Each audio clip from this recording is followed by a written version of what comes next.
Throughout the history of Formula One, numerous drivers have made a name for themselves and left a mark on this fast-paced, adrenaline-filled sport. With so many years of existence, many were those who drove single-seaters, but some stood out and more are considered legends of the sport, inspiring generations on and off the tracks. In this video, we'll talk about some of these historical drivers of Formula One. Make sure you stick with me to the end. Without any further delay, let's get into it. The first in our list, and of course the oldest driver in Formula One, is Alexandre Louis Chiron. Louis Chiron was a racing driver from Monaco. He competed in numerous Grand Prix from 1926 until 1938, before entering the Formula One World Championship in 1950. Chiron competed in 19 Formula One Grand Prix between 1950 and 1958, securing one podium finish during his career at his home Grand Prix in 1950. In addition to Grand Prix races, Chiron also took part in 9 24 Hours of Le Mans races, but he never finished any of them. He did, however, win the Monte Carlo Rally in 1954. At age 55, he was one of the oldest to win the rally. Chiron set another age record when at the age of 58, he was the oldest driver to take part in a Grand Prix.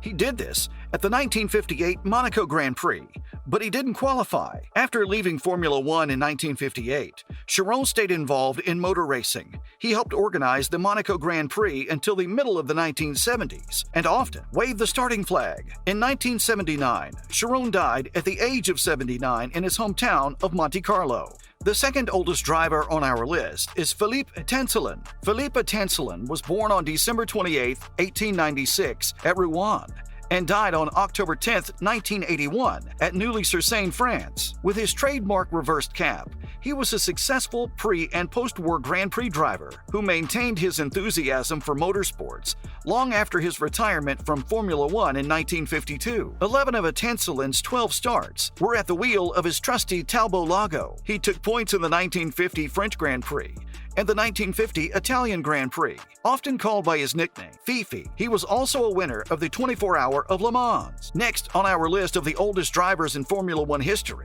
is Arthur Legat. Arthur Legat was a Belgian Formula One driver who started racing in 1926 at Chimay in Belgium when it first opened, and he was still there 30 years later, competing in the annual Grand Prix de Frontières. He was fast and dangerous and held great appeal to semi-professional and amateur racers who came to test their skills. Legat won the race twice with his Bugatti T37A in 1931 and 1932. Over the years, he made a total of 25 appearances on the track. He bought a Veritas Meteor in 1951 and raced the machine almost unchanged over the next few seasons, venturing in the Belgian Grand Prix in 1952 and 1953. That was when Grand Prix regulations were changed to confirm the then current Formula 2 regulations. In doing so, he became the oldest driver to start his first World Championship Formula One race. He was 54 years, 7 months, and 20 days old at the time, and finished the race in 13th position. Next up, Luigi Fagioli. Luigi Fagioli was an Italian Grand Prix racer who raced in Formula One in the latter stages of his career. Before his Formula One championship, Fagioli enjoyed great success in hill climbing and sports car racing prior to his Grand Prix debut in 1926, and by 1930, this success led him to the factory Maserati team.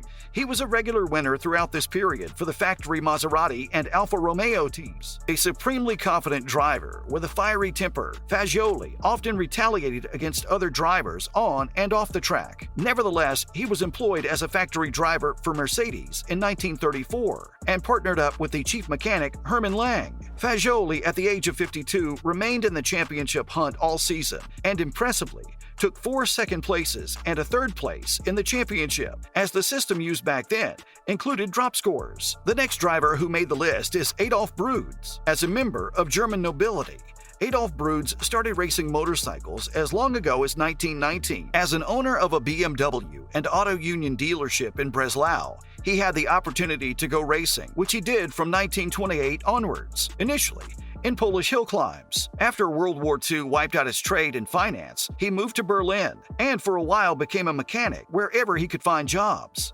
However, he soon found a way back into the sport, and he continued until as late as 1968 in hill climbs. What an amazing career of 49 years! Brüds won the very first race to be held in East Germany, which was at the Dessau Autobahn in 1949. He was also a works driver for Borgward. Heard of Hans Stuck? He's the next oldest F1 driver on our list, racing for Austro-Daimler in 4 seasons. Stuck had 43 hill climb wins. On March 29, 1929, during a practice for the second Grand Prix d'Antibes-Jean-Lepon, held at La Garoupe Street Circuit in France, Stuck was involved in an accident that claimed the life of one female spectator. When Austro-Daimler withdrew from racing in 1931, thanks to Crown Prince Wilhelm, who used his connection with Mercedes, Hans Stuck was supplied with one of the only 3 Mercedes-Benz SSKL in existence, in which he kept on winning hill climbs. Through a mutual friend, a chauffeur named Julius Schreck, he met Adolf Hitler, who promised to help him promote his racing career.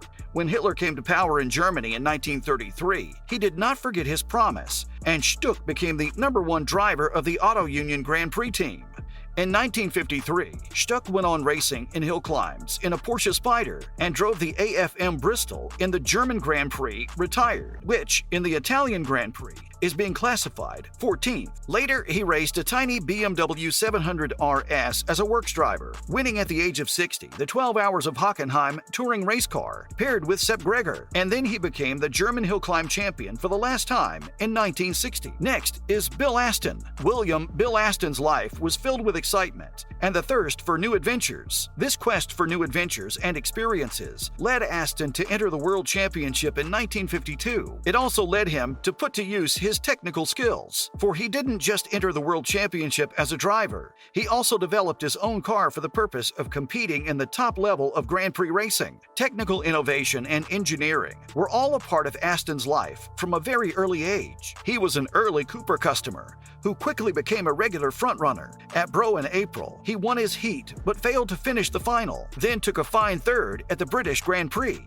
He led the Grand Prix des Frontières at Chimay before retiring with a seized engine, and he could only manage 5th at Rouen in July. After his brief Grand Prix career, he switched to club events, racing a Jaguar D-Type and Aston Martins, often winning his class. He continued to race into his 60s and scored wins with Jaguar Saloons and Minis. Bill Aston died in March 1974. How much do you know about Clemente Biondetti? Well, if you don't know, no worries. Stay with me throughout the video as I reveal to you what you haven't heard about this F1 legend. A genuine legend in Italian motorsports, Clemente Biondetti was one of the greatest road racers, 4-time winner of the Mille Miglia and 2-time winner of the Targa Florio. A late starter in racing, he never quit his activity, even turning his 50s, and kept on competing, already debilitated by illness. Nicknamed Biondo by his friends, he was a beefy man. He was an avid cigarette smoker, an indomitable strongman, consistent with his principles and never willing to compromise. More than a keen circuit driver, Clemente Biondetti proved to be quite extraordinary in long-distance endurance events, such as Mille Miglia, that he won for the first time in 1938